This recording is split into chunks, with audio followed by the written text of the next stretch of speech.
हम गुंजन चौधरी मैथिली गुंजन चैनल पर अहाँ सबके स्वागत करै छी। हम 11हम दिनक कथा कह जाइ छी। संध्या का विवाह आ लिली का जन्म। हिमालयक पाँचम बेटी संध्या भेलखिन। ओ गौरी से छोट रहथिन, तथापि गौरी का विवाह में ओ महादेव से हिल मिल गेल रहथिन। महादेव हुनका बड़ मानैत रहथिन। जखन संध्या विवाह योग भेली तऽ महादेव हुनका से विवाह करबा लेल गौरी से चोरा कऽ गेलाह। गौरी महादेव के नहि देखी चिंतित भेली। ओ हुनका तकने फिरथिन, मुदा महादेव कतौ नहि भेटलनि। गौरी के पता लगलनि जे महादेव संध्या से विवाह करबा लए गेल छथि। गौरी शोकातुर भए गेली। ओ कानय लगली। कनैत कनैत शरीर सँ घाम चलय लगलनि। घाम चलला से देह से मैल छूटय लगलनि। सब मैल के गौरी जमा कय लेलखिन आ एकटा सांप आकार बनाय ओकरा बीच बाट पर राखि देलखिन। जखन महादेव विवाह कऽ कऽ घुरला तऽ देखैत छथि जे गौरी हक्को ढेकार भय कान रहल छथि आ बाट पर मैलक सांप राखल छैक। ओ ओही मैलक सांप में प्राण दय देल। ओ सांप लहलहाय लागल। महादेव गौरी से कहलखिन, अहाँ किएक कनैत छी? ई सांप अहाँ के बेटी थिक। एकरही खेलयबा के लेल हम एकटा कनिया अनलहुँ। गौरी ई कथा सुन भवाक दऽ हँसय लगली। ओही सांपक नाम लिली राखल गेल। लिली का विवाह। नाहर नामक एक राजा ओ ताँती नामक रानी रहथिन। हुनका 100 बेटा रहनि। वैरसिक जेठ ओ चनाई हुनका से छोट रहथिन। वैरसिक नौकरी लेल महादेव ओतय गेलाह। महादेव के एकटा बेटी लिली रहथिन। हुनका एकटा नौकरक खगता रहनि। महादेव वैरसिक नौकर राखि लेलखिन। एक दिन महादेव वैरसिक से कहलखिन, लिली के धर्म कुंड में स्नान करा देबनि आ सोहाग कुंड में अंगूठा डुबा देबनि। वैरसिक के सुनबा में धोखा भेलनि। ओ उल्टे कह देलखिन। धर्म कुंड में अंगूठा बोरा देलखिन आ सोहाग कुंड में नहा देलथिन। ते हेतु लिली के सोहाग तऽ बड़ पैघ भेलनि, मुदा धर्मक लेस मात्र नहि रहि गेलनि। लिली विवाह करबा योग्य भेली। बर ताकय लागल। लिली जखन सुनलखिन तऽ ओ कहलखिन, हमरा लेल बर तकबाक काज नहि, हम वैरसिक से विवाह करब। वैरसिक विवाह लिली से भेलनि। पतिव्रता सुकन्याक कथा। एकटा राजा छलाह। हुनका संतान नहि छलनि। संतान लेल ओ 4टा विवाह केलखिन। सबसँ छोट रानी से एक कन्या का जन्म भेलनि। ओ परम सुंदरी आ सुशील रहथिन। नाम राखल गेलनि सुकन्या। सुकन्याक स्वभाव तेहन छलनि जे चारू माय हुनका खूब मानैत छलखिन। राजा सेहो सुकन्या के बड़ मानैत छलखिन। जतय ओ जाथिन सुकन्या के संगे नेने जाइ छलाह। एक दिन राजा भोर में टहलऽ लेल निकलला। हुनका संग बहुत उमला सब छला। संग में सुकन्या सेहो रहथिन। राजा हास्य विनोद करैत जा रहल छलाह। सुकन्या एक पोखरि लग टहलैत छलखिन।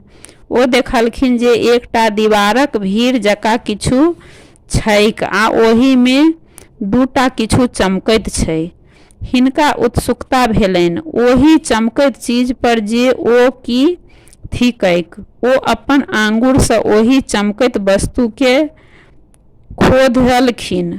खोधला से हुनका आंगुर में सोनित लागि गेलनि। तखन ओ एकटा काठी से ओकरा खोधि देलखिन। ओहि चमकैत वस्तु से सोनित का धार बहय लागल। तखन सुकन्या डेराय गेलीह आ भाग गेलीह। ओहि दीवारक भीड़ में एक मुनि तपस्या करैत छलाह आ चमकैत वस्तु हुनकर दुनू आँखि छलनि। काठी भोकला से हुनकर आँखि फूटि गेलनि। ओ दर्द से चिचिया उठल। भीतर से राजा का शब्द आयल। राजा ओतय गेलाह आ सब किछु देखल। एक मुनि तपस्या करैत छथिन आ हुनका शरीर पर दीवारक भीड़ भऽ गेल छलनि। आँखिटा देखाइत छलनि। सेहो सुकन्या बचपना से फूटि गेलनि। राजा राजमहल आबि अपन ज्योतिषी पंडित के बजाल। हुनका सा बात कयल। मुनि से क्षमा याचना कयल जाय। राजा ओहि मुनि ओतय गेलाह आ क्षमा याचना कयल। राजा कहल, हे मुनि, हमरा कन्या से बड़ पैघ अपराध भेल, कृपया क्षमा कयल जाय। मुनि कहलखिन, अहाँक बेटी हमर आँखि फोड़ि देलनि हम आन्हर भए गेलहुँ, अहाँ अपन बेटी के कुटी में छोड़ि दियौन, ओ हमर सेवा शुश्रूषा करती। राजा के मुनि के वचन सुनि बड़ दुख भेलनि। ओ राजमहलक आबि खटवासी धए लेला। एकटा बेटी छलनि, ओहो मुनि मांगि रहल छलखिन। राजा सब वस्तुक संग राजकुमारी के विदा करबाक तैयारी कयल, किंतु सुकन्या किछुओ संग में नहीं लेलनि। ओ नीम वस्तु आभूषण उतारि देल आ वन फूल पहिरी सबसँ मिली जुली कऽ मुनिक आश्रम विदा भेली। ओतय जाय ओ मुनिक सेवा मन लगा कऽ करय लगली। सुकन्या प्रतिदिन स्नान करबा लेल गंगा जी जाथिन। एक दिन रास्ता में हुनका अश्विनी कुमार सँ भेंट भेलनि। अश्विनी कुमार सुकन्या से पूछल जे अहाँ राजा के बेटी छी, अहाँ एसगर कतय जाइ छी। सुकन्या सब बात हुनका कहलखिन। अश्विनी कुमार सुकन्या के सुंदरता का वर्णन करय लागल आ कहलक जे हमरा से विवाह करू। सुकन्या हुनकर वचन सुनि तमसा कऽ कहलखिन, हम सती छी, हम श्राप देब तऽ अहाँ भस्म भऽ जायब, फेर एहन कथा हमरा नहीं कहब। अश्विनी कुमार हुनका से कहलखिन, यदि अहाँ मुनि के हमरा संग गंगा स्नान कराबियौन तऽ ओ हमरे सन सुंदर भए जेताह। दोसर दिन सुकन्या मुनि के संग गंगा स्नान करबा लेल गेली। तीनू गोटे गंगा में डुबकी लगौलनि। अश्विनी कुमार आ मुनि एके रंग भऽ गेलाह। सुकन्या के दुनू के चिन्हबा कठिन भऽ गेलनि। ओ असमंजस में पड़ि गेली। ताबत हुनका जे देवता क पिपनी नहीं खसै छै, ओ तुरंत अपना स्वामीक मुनिक हाथ पकड़ि लेलनि। अश्विनी कुमार तऽ चाहैत छलाह जे धोखा से हमर हाथ पकड़ि लेती तऽ हम हुनका से विवाह कए लेब, किंतु हुनकर विचारल बात मोन में रहि गेलनि। सुकन्या प्रसन्न भय अपना देवी देवता के प्रणाम कयल। अपन स्वामी के देखि प्रसन्नता भेलनि। ओ मुनिक संग सुख से रहऽ लगलखिन।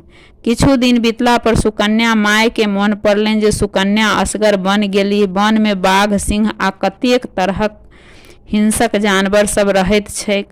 एहि सँ हुनका मोन में कतेक तरहक आशंका होमय लगलनि।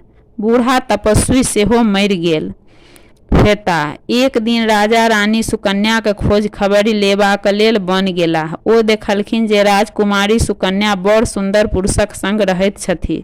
हुनका लोकनिक के मन में भेलनि जे आब ई ओही बुढ़बा तपस्वी के छोड़ एकरा संग रहैत छथि।